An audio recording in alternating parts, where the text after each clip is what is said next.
Welcome into another live stream here on Fantasy Filmball. It's your man Dyl, and boy, did I have a behemoth of a week between some various work activities, spending time with family, and even going to a Q&A with a god of cinema himself, Tommy Wiseau. I mean, look at this screenplay book. Look at this autograph. To Dylan, love Tommy, two hearts. And I mean, he basically used me as a prop at his Q&A. You would have to say I had some magician's luck to get through this week. The first thing I want to say, though, is regardless of anything else, as everyone starts to join our weekly live stream, let's pop up our favorite little questions graphic as well as our updated awards expert top 25 to see the movement since last week. And as always, like I say, I love doing these. I don't care if there's 12 people in the stream right now or if this gets up to 50. I appreciate each and every one of you who decide to tune in. So let's have some fun this Sunday. I'll get to all the comments that we have here shortly. I already see Vitor down there talking about Obsession. That is what you could say is one of the biggest news stories of this past week of Oscar season. But of course, we have the Cannes Film Festival as well. I want to look at all of your predictions for the festival. I want to give a massive shout out to Barris. As always, what an amazing individual and all the hard work they've done to tally these scores from across our server. So you want to go follow the Filmball Awards expert page and drop Barris a follow as well. All that information is in the description box down below. And I guess one other thing I want to say before we fully dive in today is I know it was last week. At some point, my mic became disconnected. I was talking off the AirPods. So if my audio sounds at all weird today, let me know. I'll fix that instead of realizing 80% of the way through the stream. But in addition to today, I want to give a quick little update on where my predictions are and where they stand before the festival kicks into full gear. So we'll look at the 10 films I currently have in Best Picture and what nominations I have coming along in their package. I haven't touched any of these since the festival started. The only switch I made was moving Fatherland into the correct category from adapted over to original. But yeah, we'll see where the stream takes us today and where we want to go from there. So let's not waste any more time. Let's dive into some of these comments here and just get going with everything today. So like I said, the first comment I saw was Vitor here, dropped it before the stream even started. Massive shout out to you right here. We were chatting about the odds of Indy and the logistics of her getting into either lead actress or supporting. And I guess with that being said, let's just go ahead and drop the little graphic next to me. We'll just pop up with awards expert right away. So, I mean, if we go to the community right here, let's say supporting actress, we'll go with that one first up. Currently, she is right here, number 12. Or number 13, I should say. I'm going to remove your comment for the time being so we can really look at this graphic here. But, I mean, she's at a 2% win, 6% nomination. The way you would look online, whether that's in our server, whether that is on the Oscar Race Disc or Reddit, whether you look on Twitter, people say, oh my gosh, she's going to be a lock. She's going to be the next Amy Madigan. My more issue for that comes for as I go to see kind of where she's sitting at in the lead actress category, because I think there's some conversation to be had whether she's lead or supporting. I would say those are dual lead performances, but I mean 1% win, 4% nomination here, so about the same. For me, at least, as I come back to being up here on full screen. Laptop's being a little slow today. Let's have some fun with that. My thing is if you look to the last few years of the horror actresses that do break through into the Academy, they are either names who have been around the block for decades. Look at Amy Madigan last year. Her film didn't need Best Picture. It didn't need to make any of those technical categories. She didn't need to get those extra love that the film Weapons got in the shortlist. Her name power, her industry credit pushed her along in award season, whether it's the Critics' Sweep, winning Critics' Choice, winning the SAG, or winning the Oscar. Then you go to someone like Demi Moore, again, someone who's been around the industry for ages, who's been attached to big names that people either from the older generation or from our generation know. She was attached to a Best Picture movie, a director nom, a screenplay nomination, a tech win. I think Substance had 6 or 7 nominations. But I mean, Moore and Madigan were names in the industry. They had the cachet. They had the clout. As good as Indy is in Obsession, she does not have that. She has a May release that went to TIFF last year that, unless I'm in like the wrong stratosphere, I didn't hear anyone talking about at TIFF. I wasn't hearing anyone saying, oh my gosh, the best movie of TIFF is Obsession. The best performance is Indy. I didn't hear that. People were talking about other movies at the Toronto International Film Festival last year. And I just think combined with the fact that it premiered there, It went to South by Southwest. It continues to get positive reactions. We have an opening weekend that's going to be around $15 million, right around projections. A- cinema score. I wouldn't be shocked if this shows up on mid-season awards. But if we're talking about Oscars, if we're talking about Golden Globes, if we're talking about BAFTAs, I don't see that being in the trajectory whatsoever. To Moonfall here, Obsession hater, I'm not. I gave it a 7 out of 10. I think it's a very fair score for Obsession. And I guess on the same topic of Obsession, focus features. I mean, some people are saying, hey, their top dog could be Obsession. Their top dog could be Werewolf. Those are both horror movies. Or their top dog could be Sense and Sensibility. And I mean, Moonfall, Obsession leading right into each other right here. Speaking of Sense and Sensibility, Dyl, how do you feel about the reactions to CinemaCon in the pre-Devil Wears Prada 2 trailer? My thing with that is, look who those reactions are coming from. The people at CinemaCon, I'm not trying to sound negative. I'm not trying to sound mean, but like, they like the blockbusters. They like the cape shit stuff. They want to see the big spectacle action films. They're not going to be the target demo for a Jane Austen adaptation, a period piece, a more, you could say, women skewing film. And then you just talk about the trailer in front of Devil Wears Prada 2. People said the trailer for One Battle After Another was awful, and that's the reason why they took out their Best Picture predictions. Look how that turned out. I'm not saying Sense and Sensibility is going to win Best Picture, but a trailer is so divisive. To some person, a trailer can be the best thing they've ever seen, and to another person, they don't like it whatsoever. Shout out to Nick. Hello in here. Shout out to Red Spice. Hello. Welcome in. Hope you're having a great weekend. I hope that you're having a great weekend too. And to everyone out there as well, it's Sunday. It's 12:10 Eastern time. We're having fun. We're talking movies. We're going to talk about Cannes. We're going to talk about award season. We're going to talk about it all today. And yeah, shout out to Matt, shout out to Arno, shout out to PA over there in France on the ground at the Cannes Film Festival. They're bringing you great coverage. If you haven't already seen their brand new video, they released a new vlog earlier today talking about Fatherland, talking about All of a Sudden, talking about Parallel Tales, Nagging Notes, so many films they're going to see, and oftentimes the first to see. Great stuff over there. Brad, you're the king here. Nick, I joined the Discord server this week, and I'm enjoying the conversation so far. And that's the big thing for people who are here live, people who come in and watch this later. Our server is just a fun place to chat with people who like award season as well. Because, I mean, you can talk in movie forums. Maybe those are more scored towards populist films. You could talk in award spaces, but maybe those are more so for general awards wise. You have people here who love box office, who love international cinema, animation, populist films as well, award season. We got a nice mix of everyone here. Dylan, what's your favorite TV series of all time? Yours is Avatar: The Last Airbender. That's a very good one. I, as a kid, adored Avatar: The Last Airbender. I still remember the first time I watched it. I didn't see it live on Nickelodeon. It's back in the time of Blockbuster, Onk right here. But I rented the first season and it's like, oh my gosh, this is so amazing. Let's go back. Let's get season 2. Let's get season 3. Let's get season 4. Or I think it was just 3 seasons, but one after the other. I took it to the beach with me. I watched it endlessly. But if I had to pick a favorite television show or series of all time, I think it changes depending on what I'm answering. Am I talking about the most blown away I've ever been watching an individual season of television? To drop the negatives in the comments, but I would have to say Euphoria season 1 or True Detective season 1. Those are two of, I think, just the best individual standalone seasons that I've watched. You can say what you want about seasons 2 or 3 of both Euphoria and True Detective, but seasons 1 I really adored. I'll always have a soft spot for South Park. That's something that I watched a ton when I first got into a lot of things and has stuck with me over time. But yeah, I would say those two. Arrested Development as well, I think, is one of the best comedy sitcoms as well.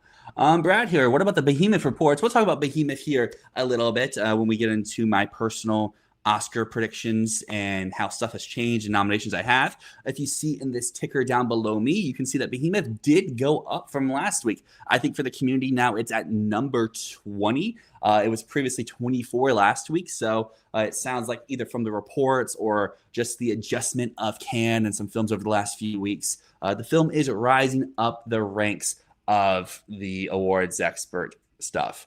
You actually saw Tommy Crazy Lore. It is, in fact, hold on. Let me pull this up here because I have my phone connected. Let's see. Can we get this to pop up? We'll see if this works. Boom. Look at that. Me and Tommy. 2 boys, 2 guys having a little fun. Tommy's a cool guy, man. Like I said, he signed my My script, he even put 2 hearts. He said 1 for you and 1 for your friends. I didn't have any friends next to me. My girlfriend stayed home and didn't go. But yeah, he did the Q&A. He was right next to me. He kept actually coming up to me a few times because there was no one in the seats right next to me. So it was like a little empty bit in the aisle. And he was talking about being proactive and how to accomplish your dreams, to get what you want in life, you have to be proactive. So he came up to me asking, what are my dreams? What are things I want to accomplish in life? I gave my answer. He's like, no. How do you accomplish that? And I was like, well, you have to be proactive. And then throughout the screening, people, or throughout the Q&A, people go up to Tommy and be like, oh, this. What are your thoughts on this? He's like, well, I accomplished this by being proactive. Tommy Wiseau, such a unique individual, but it was a very fun experience getting to see Tommy in real life, getting to see the room in a full packed out crowd of people going insane. Anytime water pops on the screen, they yell water. During the love scenes, they count how many thrusts he's on. Spoons, of course, they're throwing spoons throughout the screening. I didn't come with me, but by the end of the screening, I think there was about 40 spoons by my feet. Great time overall. I'd ever say if you are in a city where Tommy Rhodes shows the room, go check it out. It was like $20. This autographed script was like $15. And a photo of Tommy is priceless. They also showed Big Shark, but I was way too tired last night to go back to see Big Shark. Coming here to Red Spice now. Maybe the Critics Pusher Obsession can get some love this season. And that would be the path. The thing I struggle to see with Indy and Obsession is when the movie came out, the studio that's distributing it, how they always push their Oscar contenders, focus, I would say, more so than any other studio, are arguably the easiest to read on paper. They do the same thing, rinse and repeat every year. Their top dog premieres at Telluride. They then potentially send it to TIFF as well. They release at the end of October, early November, and it gets the majority of its expected Oscar nominations. You look at Hamnet, you look at Holdovers, you look at Tar. You can even go pre-COVID as well with some of their movies too. Focus gets the job done, and they know how to get the job done by doing the same thing each and every year. So for me, why would they switch it up this year for a film that they just dropped in the middle of May?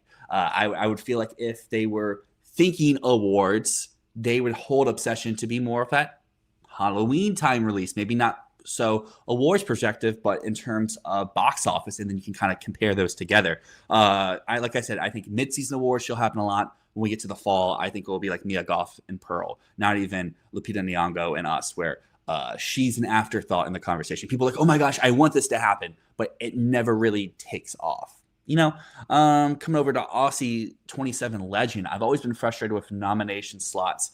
How can one be supporting actress when the woman's on screen? Yeah, and that's my thing. Is I think one thing that could happen with Indy throughout the season is, regardless of how good her performance is where do people want to put her? You can say, oh, Focus can look at supporting actress and say it's weak, there's empty, there's places you can put the performance, but she's arguably the lead of the movie. She's a co-lead. She's on screen. Whenever the screen time data comes out, I'm sure she's on screen for close to 50% of the film. I get you can fraud, but the recent rules from the Academy tell me they're trying to get away from fraud. And again, it's a horror performance. Again, it's a film that's not going to be in the top 15 for any other nomination. It won't be in the picture 15 because this isn't making PGA. It won't be in screenplay. It's probably not going to make the makeup shortlist. Cinematography, no. Editing, no. What else can you really have for Obsession? So for me, that's why I'm being hesitant. I'm not really considering it so far, but I understand why people want this to happen. But I think following the footsteps of Demi Moore or Amy Madigan to be your examples are not the right way to go, because Moore is someone who the industry adored. Her film was in Best Picture, even got a Best Director nomination. It won a Screenplay Award at a precursor. And Amy Madigan was a previous nominee, industry darling. She succeeded despite her film missing other nominations. Indy is younger than me. I'm 26. She doesn't have those connections yet to really succeed in award season so far. Emily Blunt's not lead. I don't think that's what Aussie's saying. I think Aussie's saying when someone's on screen for nearly 50% of the movie, they should be considered a lead. Emily Blunt, I would say, is maybe the 4th or 5th most screen time in Oppenheimer. Red Spice, Sense and Sensibility seems muted. The colors in the trailers look like crap. I haven't seen the trailer yet. I was actually kind of sad when I saw Obsession the other day. Since it's the Focus movie, I was expecting the Focus film that's only showing in theaters to show the trailer, and it didn't. So I haven't personally seen the trailer.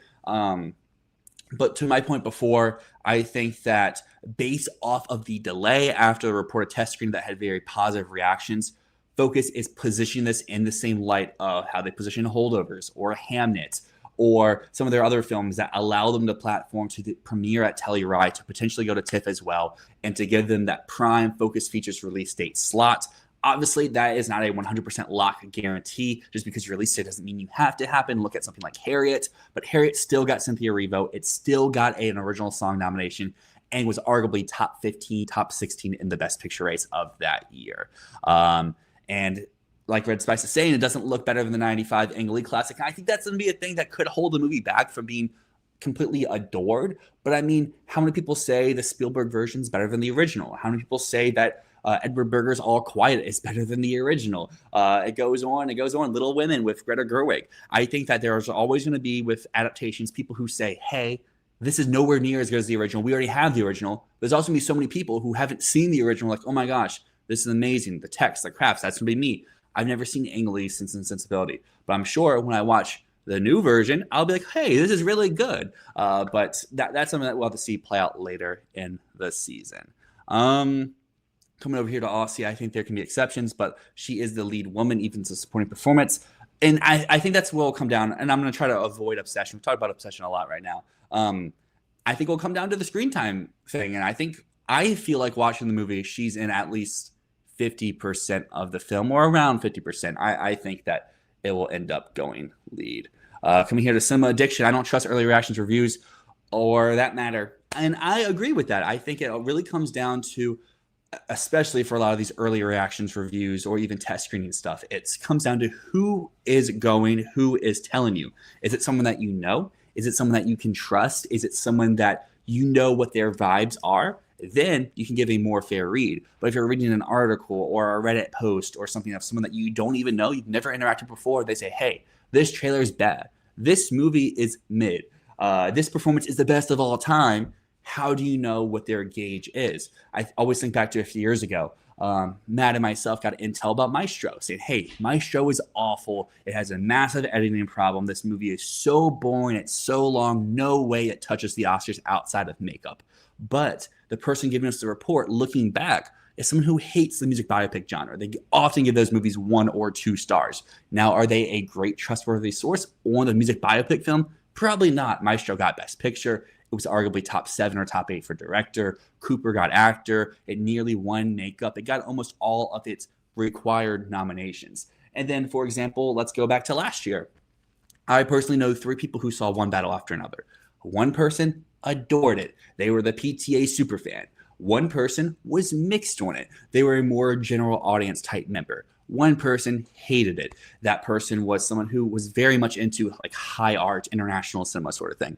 I read that as in like, oh, this is a movie for PTA fans. It may not expand out enough for general audiences. Clearly, that wasn't the case. The film steamrolled the Oscar conversation and made a lot of money. And that's the big thing for early reactions, reviews, test screens, whatever. I think it all comes down to who has seen it and where do you trust or read them off of that. Coming back over here to Vitor, I feel like the argument where Sense and Sensibility had bad reactions from only blockbusters and negated by no one saying that it looks good. Well, that's the thing, is maybe we have 10 people who have said they've seen the trailer so far.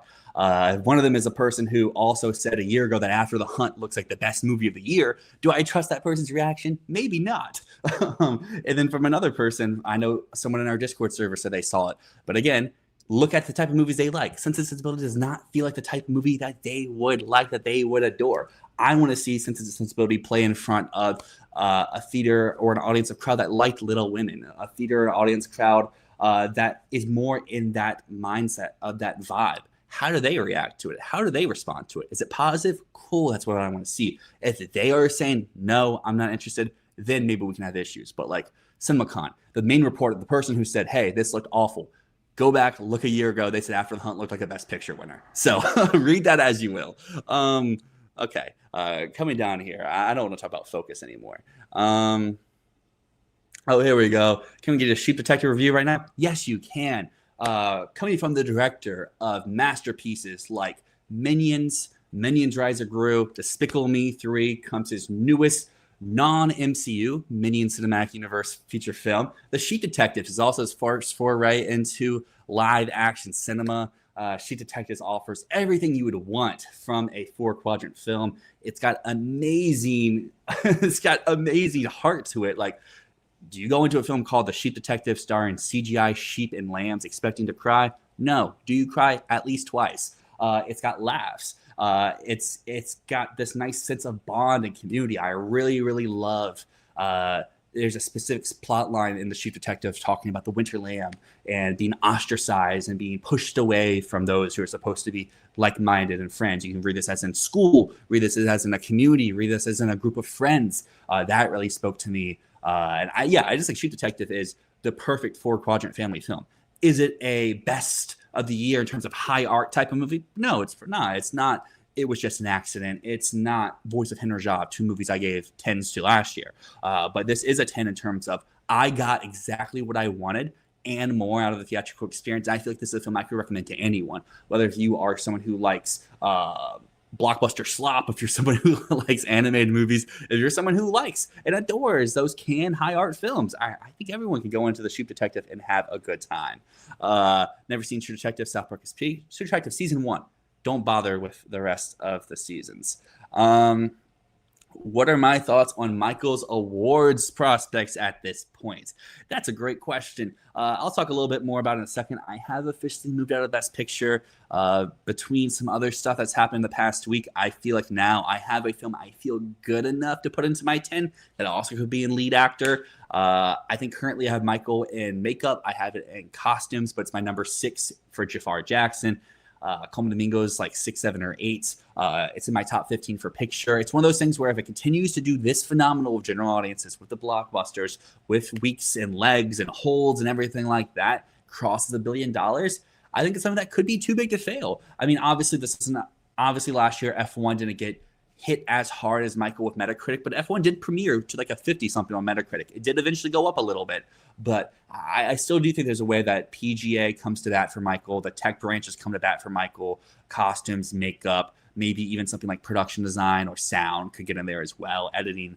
And Michael has a case for nominations, but it's currently something I do not have at this point. Welcome back, Moonfall. Welcome to have you here. You're here every time. It means so much to me. It would have to be a word of mouth push for it to be that big for Move to Work, for Sense and Sensibility. Sure. My thing is just clearly we know the test, at least seemingly so, went very positive. They delayed it to put it into their prime slot on paper. That to me reads confidence. I guess you can read it as a negative, but moving from a September 16th or whatever it was dump to be now prime October release date that Focus does for almost all of their contenders for the last few years. Hamden, I get, was in November, but Begonia was in October. And you could say, oh, why? I would say Hamden fits more Thanksgiving crowd. Begonia fits more of that October, more intense crowd, So that's the reason why I have some confidence in it. It'll probably have to be double what everything ever. I don't think box office matters, at least for Sense and Sensibility. I think this is just, does it appeal to the people it needs to appeal to? Not box office, but crafts, acting branch. That could be enough. Let's see. I'm not going back to the obsession stuff here in the comments. I want to get away from that. Is there anything that you're predicting that isn't really on the radar at all? I have Margot Martindale, my best lead actress line for a movie called The Long Haul that no one else in the awards expert seems to have. I'm going to be honest, I haven't even heard of that. So shout out to you, Super CJM. I love bold, interesting predictions like that. And maybe I'll use it as a segue to go over to awards expert stuff. I mean, just looking here, let's see which one looks better. We'll go this one. Looking here, I have the invite in my Best Picture lineup, so I am going to remove your comment real quick, but I have the invite in Best Picture. Tell me why. You've seen this graphic down below. The invite's not even in the top 25 for Best Picture right now. The invite is currently 27 in Best Picture. That makes no sense to me. This movie premiered at Sundance, raves. I get it won the Sundance Jury Prize, but you talk to so many people who went to Sundance. You talk to Next Best Picture staff. You talk to Ryan Castleman. You talk to Letterboxd people. You talk to people in our Discord server that went to Sundance. almost all of them say the best movie they saw was The Invite. It was the most fun they had at the theater. It's the most memorable movie to them. I think that speaks about something.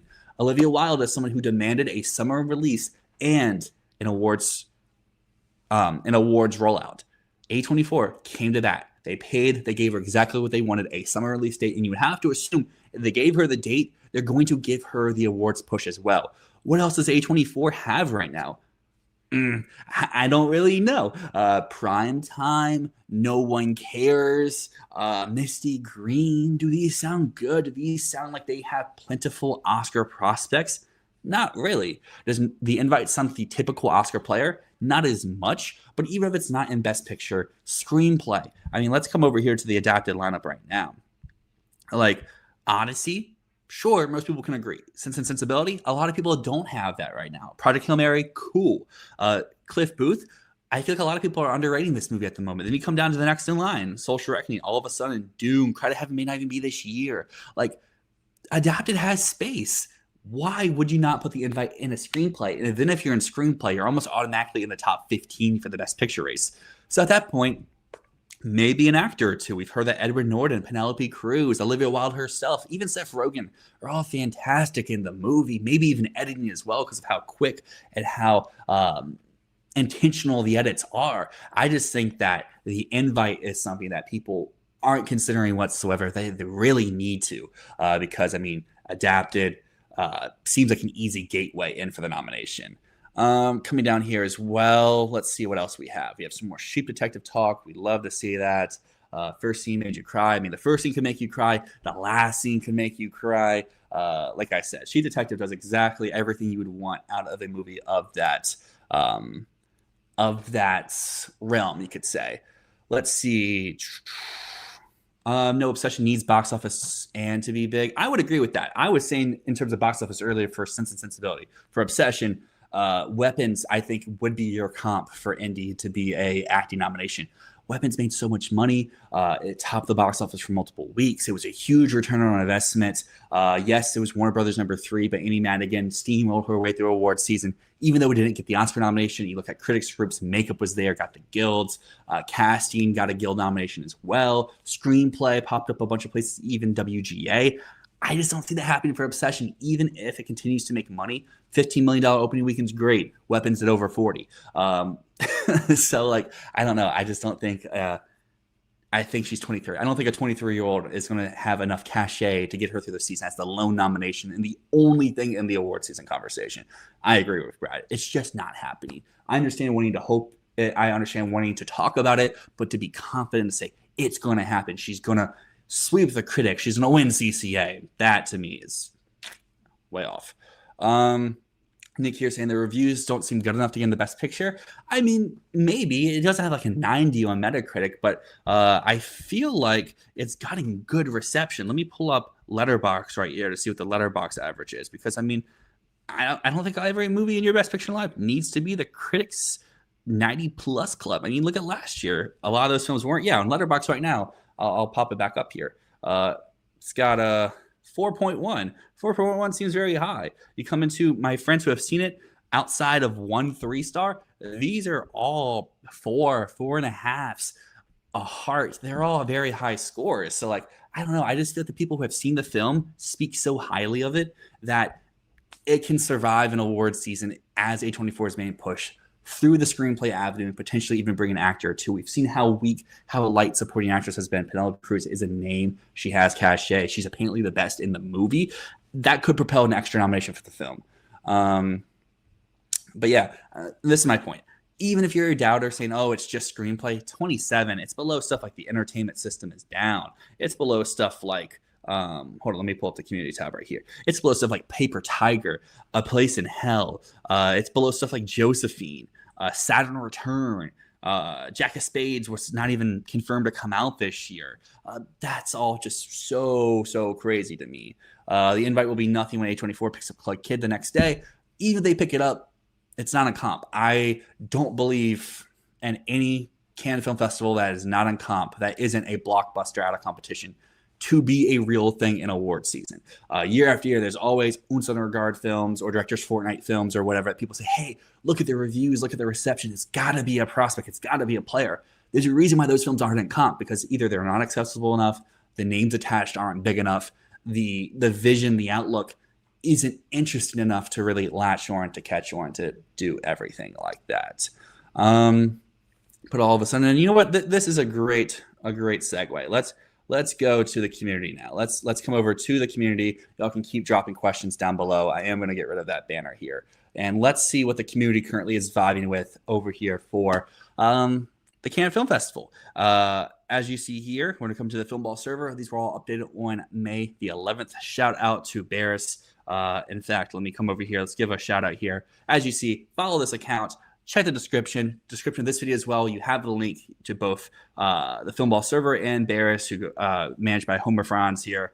Go check the page out. Go drop a subscription to both. You want to keep up. And if you're not already a member, join our Discord. You can contribute to these predictions as well. But May 11th, our server was going with Fatherland for the Palme d'Or. This is a film that has already premiered to over 90 on Metacritic. I know some of our shooters who are at Cannes right now weren't as high on the movie. They didn't see Palme winner here, but I mean, it's the odds-on favor on Kalshi right now, the betting markets. It's what our community predicted here. It's what Awards Expert has at large at number one as well. Of the 33 people who did predictions, 9 of them have this winning, and 24 of them have it at least in their top 3. Paweł Pawlikowski is someone who has been on the Academy radar before. It's been on the Cannes radar before. And I mean, I obviously haven't seen these movies, but just reading reviews, reading reactions, I do agree. Maybe not Palme, but I still do think top 3 could happen. He won director last time around. Rarely do you win the same prize twice in a row. Maybe Sandra Hüller can get actress, but I mean, from what everything that's premiered so far, we're on like day 4 or 5 of the festival. I do agree that Fatherland probably makes the most sense of everything so far. If not, you have All of a Sudden from Ryosuke Hamaguchi. 11 people have it winning the Palme, so I guess a little bit more than Fatherland, but less people have it in their top 3. And I mean, Drive My Car didn't win the Palme, so you could say he's overdue a little bit. He is boys with the festival chair, or the jury president, I should say, this year of Park from No Other Choice. And I mean, you could say, just like we saw at Venice with their last few winners, where it's going to a friend of the filmmaker who's on the jury president chair, or even last year at Cannes with Binoche and now I'm blanking on everything. It was just accident, Jafar Panahi. Well, after seeing the movie, I definitely think that deserved its Palme. It was worthy of its Palme. You could say some extra stuff was happening behind the scenes. Those are the 2 big contenders that have premiered so far. It makes sense why, even ahead of the festival, our community would have those 2 at the top, considering they are from some of the biggest filmmakers in competition, as well as being pretty baity in their premise. Currently, the film I would most want to see win at this moment would be Hope here. We have at number 3. 5 people in our community have it winning the Palme out of 33. 17 have it in their top 3. That premieres today, in fact, in just a few hours. And Hope on paper sounds so fun. It sounds so intriguing. It sounds like it could be huge, but it also could just be too weird. I mean, a sci-fi film dealing with aliens, a cast from across the world. Is this too big where it plummets under itself? Potentially, but I'm hoping that at least the reception is good today, because regardless of awards, regardless of Cannes, this is probably my most anticipated of the competition lineup. And I mean, just looking at the rest of what our community has here over for the Cannes Film Festival, Minotaur is, I know what Matt, Arno, PA all currently have as their Palme prediction winner. And it could. It doesn't. For me, it seems like the type of film that where if it wins the Palme, that won't translate to award success like some previous Palme winners, just due to the subject nature of the film, how slow a lot of his movies are, and how not Academy friendly they seem on paper. But as we've seen year after year, Cannes continues to get more and more power behind its festival and influence that award season, where if it does win, it could mean a pretty big contender. Let's come back over to some of these comments here just to see what everyone else is thinking about Cannes. So let's go here. Well, this isn't exactly about Cam, but Red Spicy is asking about Cry to Heaven if it's coming out this year. For me, I'm really not thinking much about films that don't currently have distribution in terms of prospects. I don't want to play the game like I feel like we do every year, saying like, oh, this film becomes real if this studio buys it. For me, I feel that's setting you up for failure. It's not setting you. It's not leading you into success. Like let's say last year, people who were Ann Lee massive believers saying, "Oh my gosh, Netflix is going to buy it. A24 is going to buy it. They're going to propel this film to 8 nominations. It's going to be huge." Searchlight bought it out of pity because they had to, and they did nothing with it. The year before, sure, the Brilliant worked out for people doing that, but the majority of people were hope dicking or trying to imagine an avenue for Luca Guadagnino's Queer, and that film largely did nothing in award season outside of Daniel Craig popping up at a few places. And I feel like this just happens year after year where there's films that don't have distribution that people are like, oh my gosh, this is going to be something. Someone just has to buy it. Let me predict who's going to buy it. And more often than not, that film either gets punted to next year or it's just not a huge contender whatsoever. So Cry to Heaven, something that if it did have distribution, I would believe in it. If the reviews come out and it's amazing, I will believe in it, but I'm not going to put it anywhere currently because I don't have a reason to. Let's see. I'll take that's like saying Moonlight is nothing because it was TIFF platform. This review had that good. I mean, I think there's a difference between TIFF premiere versus Cannes Film Festival. I would say name me the last non-competition title to even be in the conversation for Best Picture that wasn't the blockbuster out of competition film or Kills of the Flower Moon, because that would have been in competition had Martin Scorsese wanted it to be. I just think year after year we see this happen routinely, and you can even say Can't Miasma could be the same thing here where, oh, look at the reviews, people who are loving on the ground, but is that going to propel to anything, or is it just the tight niche of the people at the festival now, and then come 5-6 months when the movie releases in theaters, whether that's in August or September, or even in Club Kids Chance, could be June or May of next year, like we see with some Cannes titles have to wait that long to come out.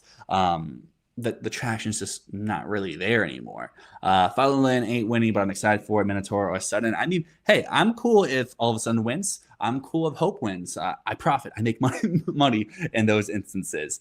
But yeah, Minotaur would get in if Lynn was right about a 100 Metacritic. That's true. If they actually got 100 Metacritic, it would happen here. And I mean, just looking at some of our other prizes, we have Minotaur's director here for director. And that's the thing is Minotaur, I feel so confident in it will get something. Will it get the Palm? Will it get the Grand Prix? Will it get a jury prize? I would lean more towards director. I feel like everything that people have talked about his previous films gives off the director prize winner. But we'll really have to see how it goes. All of a sudden, if it doesn't win the Palm, I think that actress could be the thing that it wins. The community seems to agree here. And I think this would be a dual prize for both Virginia Fira as well as Tao Akamoto. I think that we even heard yesterday from these, or 2 days ago from the screening, that they're both phenomenal, fantastic in the movie. And I think if Park doesn't give it the Palm, I think the jury can come together and be like, hey, we have two amazing actresses in the film. Let's give them a co-prize, like with Amelia Perez. Actor is something that I feel like we haven't really seen a real contender so far. The Blood premiered yesterday from Bardem. I feel the reactions weren't that strong enough. We haven't had Man I Love yet or A Man of His Time. Fatherland is something that I don't feel there's much buzz for Zischler out of. It was much more in favor of Huller or the film itself. Sheep in the Box basically crashed and burned yesterday. So I feel like we haven't seen our best actor winner, where you could say for actress or our Palm, we have seen that film so far. And getting over to screenplay, this is one that I think could end up being the consolation Palm, where like sometimes those films go into the Grand Prix, sometimes they go in the jury prize. I feel like this year, the film could get booted all the way down to screenplay. Is that Fior? Is that Coward? Maybe even Minotaur if it doesn't win director. Hope could find its way here, maybe even All of a Sudden. But like I said before, it'd be weird for Hamaguchi to win the same prize twice in a row. I think he won this for Drive My Car. Maybe he won director for that. But yeah, let's move away from Cannes now. I'm going to pop back up with our banner here to drop questions, because as I like to say all the time here, I'm not an international expert. I don't know the most about the festival. I would say your best bet there is go watch the brand new video that Matt posted. PA's there, Zink's there, Arno's there. They're talking about Fatherland. They talk about, not Hope. They're talking about Fatherland. They're talking about All of a Sudden, Parallel Tales, Nagi Notes, everything that they are currently seeing over at the festival. I believe they do get to see Hope today. So we should get some reports about that. But let's move into where I personally currently stand with my awards predictions, because I want to give a little bit of an update before Cannes fully takes off, and then we'll kind of see where we're going from there. So let's pop this back up. So my current Best Picture lineup is a little bit different than the last time you saw it in a video. The Odyssey is still currently my number one. Do I fully buy it winning Best Picture? That I'm not as sure about. The last trailer come out had lots of divisive reactions online. And it's one thing that I could see that not really factoring in at a large scale, but some people being like, hey, is this the unanimously beloved film? Like look at every Best Picture winner since Coda. All those films were 100% unanimous. We love it. The Odyssey doesn't feel like it's going to have that. Even if it's just a small vocal minority, I feel like regardless, these are people who aren't involved in film or people who do love film. There's been some divisive reactions from both sides of the line. Just looking down the list here, Wild Horse 9 still stays, Fatherland, Digger, Project Hail Mary, they remain at my top five. These are all films that, again, I haven't touched this since the festival kicked off.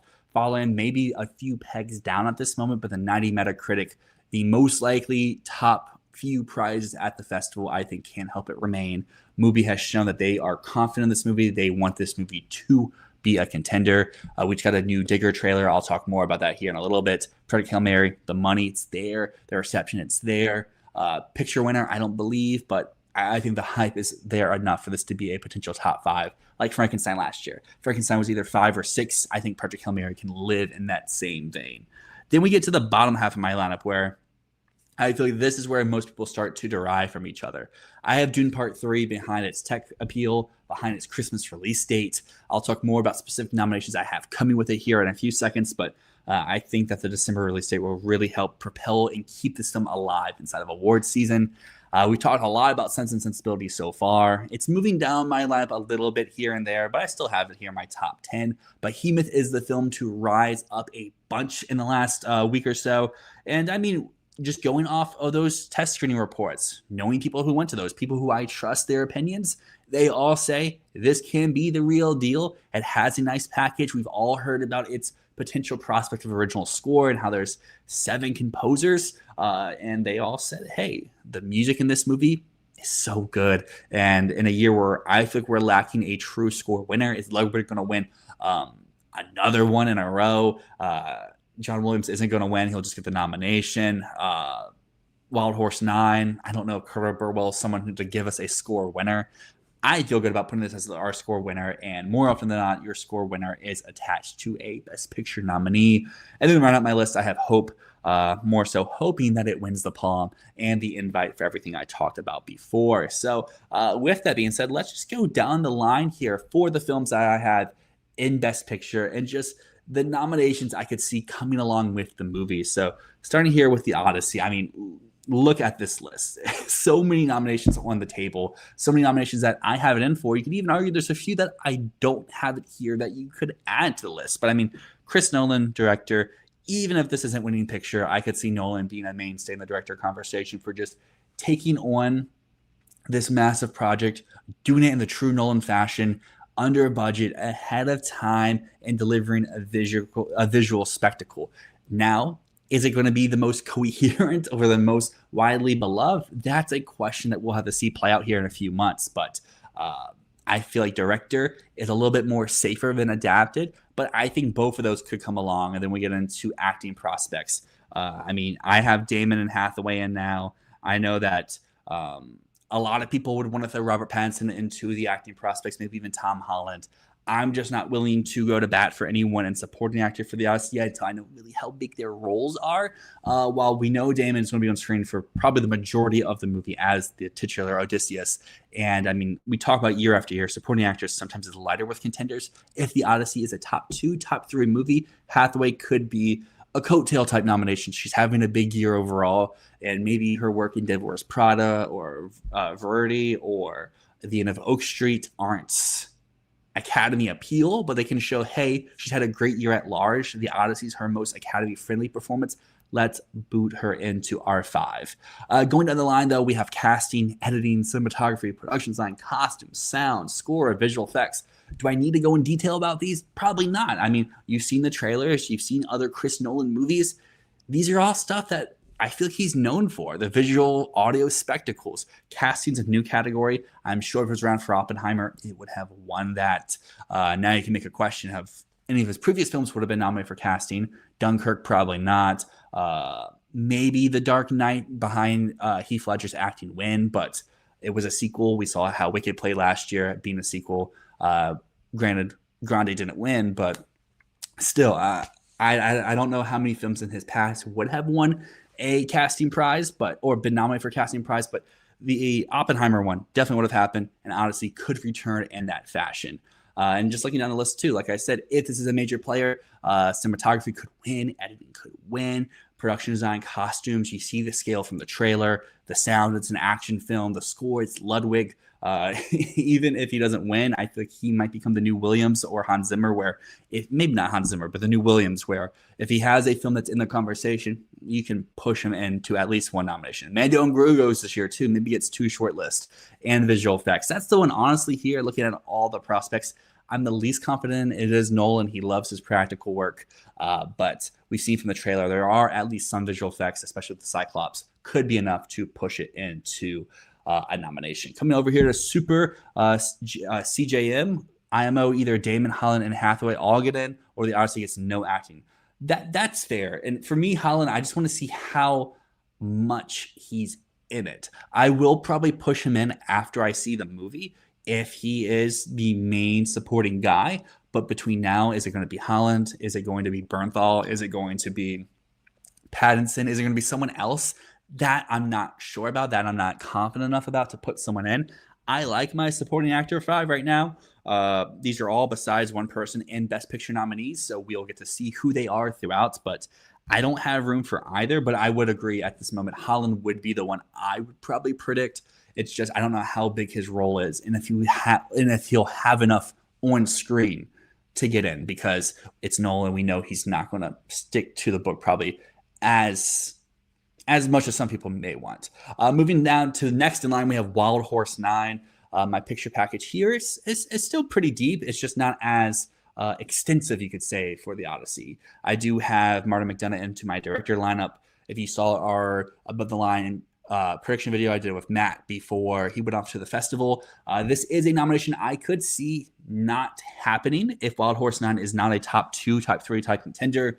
You saw that McDonagh miss for Wild Horse, or not Wild Horse 9, for 3 Billboards, when that film's arguably number 2 in the Best Picture race. So, like, clearly he is someone who's maybe a little bit like Edward Berger, where they don't need to nominate him, but I think him getting in for Banshees when that film was not top 2 shows that, hey, we understand, we recognize you, you've been here before, we like what you're doing, come back in, enjoy the party, and I have no reason to expect Wild Horse 9 to be any different. From what we've heard, John Malkovich could be an actor winner for this movie, so that automatically propels the film higher up into the Best Picture standings. Sam Rockwell could be lead, could be supporting, they could flip both him and Malkovich around, but I mean, we've seen the press release, we've seen the trailer. It says starring Academy Award nominee John Malkovich, and with Sam Rockwell. To me, that says Malkovich lead, Rockwell supporting. You can read that whatever way you want. I have Mariana Di Girolamo in supporting actress. Honestly, I might have her winning because I don't want to put Hathaway as my winner, and no one else on paper really jumped out to me. I'm not going to do Sandra Hüller for Project Hail Mary. Penelope Cruz for The Invite sounds good, just not winner material. Do I want to have Sense and Sensibility when he's lead and supporting? Probably not. So, Girolamo is my number 1 at the moment. We've heard that she's really good, that she's the heart and soul of the film. So that could really help propel her in award season, even if she doesn't win, to at least a nomination. Ivan for screenplay, it's currently my winner. McDonagh finally gets his competitive movie award. I think he's won a short before, but now he gets to have one for a feature film. Ivan for casting. I mean, putting John Malkovich into a role that could give him an Academy Award right there is casting enough, but then you get into casting all the locals of Easter Island, and then I think that you have yourself a really good conversation point at that matter. Editing, score, other things I think come along with major Best Picture contenders. And yeah, I mean, here you could be missing some things. I know a lot of people on Awards Expert currently, and I think in fact the community does have Steve Buscemi at number 2 in supporting actor for Wild Horse 9, and has Parker Posey at number 3 in supporting actress. From what I've heard, they're not anything whatsoever. We've seen the trailer; they're not actually on the island. So like for me, I'm assuming the majority of the story is going to be on the island between Malkovich, between Rockwell, with conversations with Girolamo, where where Steve Buscemi and Parker Posey aren't actually there. So for me, that's my reservation with them. Moving down the Best Picture lineup, though, we have Digger here, and more nominations than Wild Horse 9. You could argue should be above it. The thing is here, I only have it winning one of these since the one all the way at the bottom for makeup and hairstyling. We haven't seen how Tom Cruise looks yet, but the trailers are clearly showing, hey, this is crazy. This is insane. We're going to hold it, and I hope they do hold it all the way until the movie releases, but I know they won't. You saw Top Gun Maverick this last week. You got to see this insane Tom Cruise compilation that led into his acting prospect of Digger. And yeah, that was a really good trailer. And I do think Cruise could have a argument to win this category. It's just from what I've heard from people I trust and I respect, Malkovich seems to be the play. There's other people who have seen Digger that says if this movie is for real, Cruise can easily steamroll and sweep the season as well. The more question comes from is the people who saw Wild Horse 9 feel good about the movie. The people who saw Digger are a little bit more mixed. But I do have AGI and director. I have both Riz Ahmed and John Goodman in supporting. I have been for screenplay. I've been for casting. That ensemble looks insane. Editing, cinematography, production design, makeup, and hairstyling. Will it get all these nominations? Probably not, but currently I do have it being a major player, so I do have it in for all of that. We get to our first Cannes title I have on my list, Fatherland, like I mentioned before. I haven't changed any of my prospects for it since the festival kicked off. The only thing I did was I moved it from adapted to original because the screen showed and there was no based on or adapted by credits. So I was like, let me put it into the real category, but I'm not going to adjust my prospects. I still have Paul Wachowski in director. I still have Huller in lead actress. I still have it in screenplay. I still have it in international. I still have it in cinematography.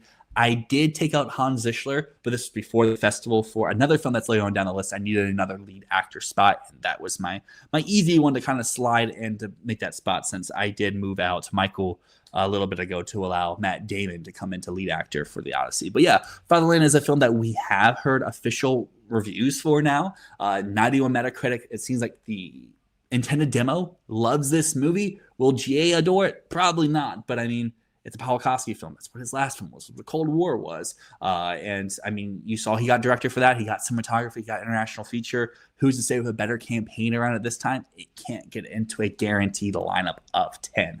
Moving to a film that we have all now seen is Project Hail Mary. And my Best Picture package next to me might look a little weird compared to some. Because, I mean, I have Gosling in, I have Huller in. You could say Huller is an overperformance. I have adapted, I have editing, production design, sound, and visual effects. The main one I'm missing here is cinematography. And I just don't know where to make space for it in cinematography. Like, my current lineup is The Odyssey, which we talked about. Fatherland, which we talked about, it's black and white. Odyssey has Hoyt Van Hoytema. We have Digger from Lubeski. When he works with AGI, he just gets that nomination. And we have two films I've yet to talk about. And you could say, hey, take out the sequel, or hey, take out this film that no one's predicting. But I feel good about those. I look at the cinematography for Project Hail Mary and I go, it's good, but we have another space movie. We have one that is bringing a new cinematographer. The last two got their nominations. Why would this one not happen? And would they do two space movies together? And you could say, if I'm taking out cinematography, I should take out production design, which is a fair read. Maybe I should. But currently, I have it in, but who knows? Maybe I'll take it out for something like Cliff Booth, because clearly that may have become Netflix's main priority after the delay of Narnia. Because we already heard reports that they were moving out of August, they were moving into their fall. They're probably going to allow it to go to Venice. If it goes to Venice, and now they're losing their prime Thanksgiving release of Narnia, Christmas Day, Netflix drop. Maybe that now becomes Cliff Booth. Cliff Booth could say Thanksgiving release in theaters and a Christmas drop on the platform. And who knows, maybe I should move that up into my Best Picture lineup. One of those films that I have Project Hail Mary missing in cinematography for is Dune Part 3. As you see here, very weird, as I had misspelled cinematography. Yay, let's go.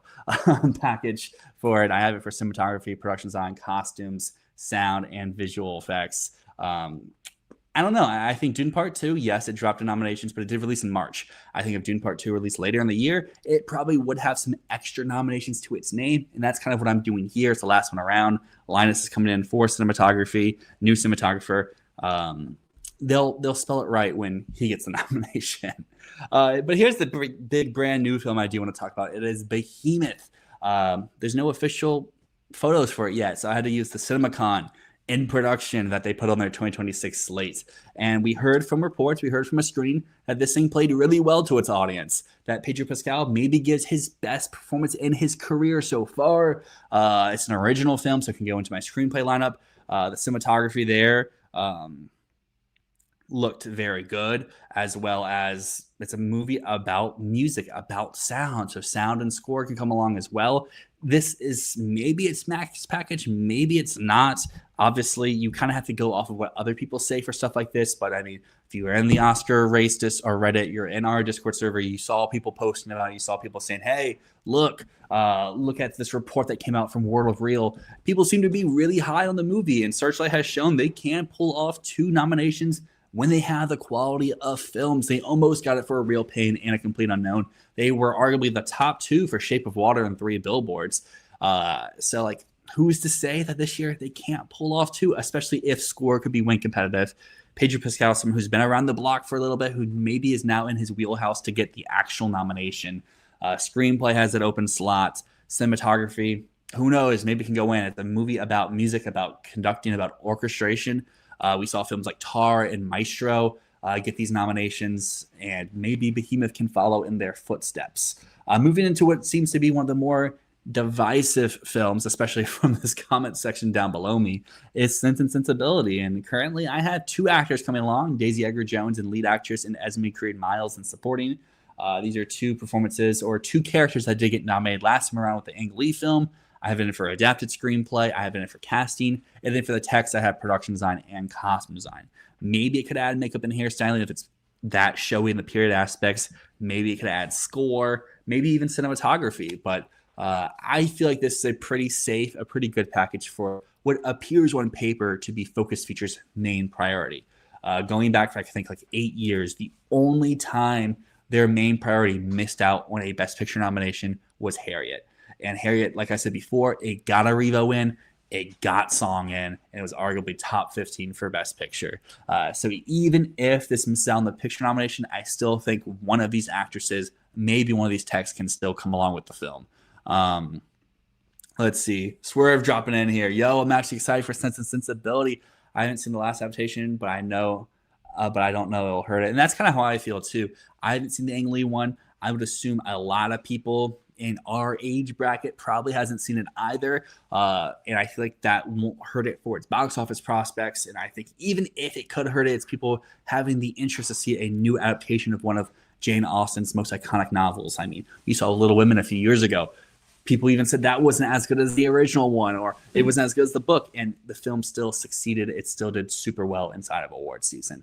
Now we move into a film that premieres today, Nang Hong Jin's Hope. In fact, I think the screening is just in a few hours. And currently, as you see, I'm pretty big on it. I have it in for director. I have it in for original screenplay. I have casting in for its globe-trotting ensemble. I have editing because it is, from paper, sounds like an action flick, sci-fi flick, a lot going on, international feature, and score. Do I have anything to go off of for score? No. I'm just assuming it could have a fun score for a fun sci-fi action thriller. And I mean, who knows? Maybe this package is too much and it still can pull off the picture nomination regardless of its Palm win, maybe screenplay, maybe director, maybe Grand Prix prize, or this film is international feature or bust, which I know a lot of people are currently believing at this time. And the last prospect I want to get into here in my Best Picture lineup of 10 is The Invite. As you see here, very small package list. I have both of its supporting players of Edward Norton and Penelope Cruz.